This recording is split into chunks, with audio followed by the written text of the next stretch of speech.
ওকে। তো আমরা এখন আসছি সিংড়া ফরেস্ট, বীরগঞ্জ, দিনাজপুরে। তো এখানে এসে দেখি যে আমাদের ব্রিজ ভেঙে গেছে, যাইতে পারতেছি না। আমি ব্রিজটা দেখাবো, এদিকে আসুন। ব্রিজ ভাঙার কারণে আমরা ওইদিকে যাইতে পারতেছি না। কী করবো এখন?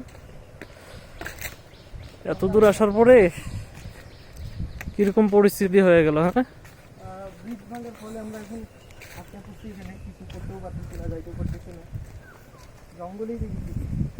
তো এই তো এই পরিবেশগুলো কিন্তু অবশ্যই মনোরম, মনোরম পরিবেশ। ছোট একটা কালভার্টের মতো ভাঙে পড়ে গেছে, কপাল খারাপ ধুইলে যায় আর কি। আমি ওইদিকে যাচ্ছি, দাঁড়ো। ব্রিজ ভাঙে গেছে, এখন আমরা কেমনি যাবো?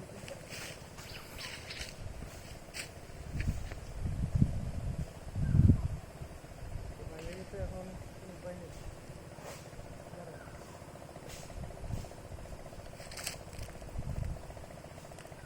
এই তো ব্রিজ ভেঙে গেছে, এখানে আমরা আর সামনে এগোতে পারবো না। দেখা যায়, একটু জুম করে দেন আমারে, দেখ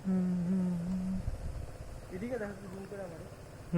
জুম হালকা একটু করো, হালকা হালকা জুম করো, জুম ইন করো, জুম আউট করো মাঝে মাঝে। তো এই যে ব্রিজ ভেঙে পড়ে গেছে, আমরা সামনে যাইতে পারতেছি না।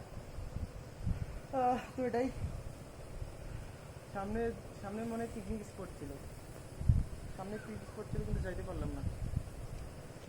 তো এই কাটো ভিডিওটা।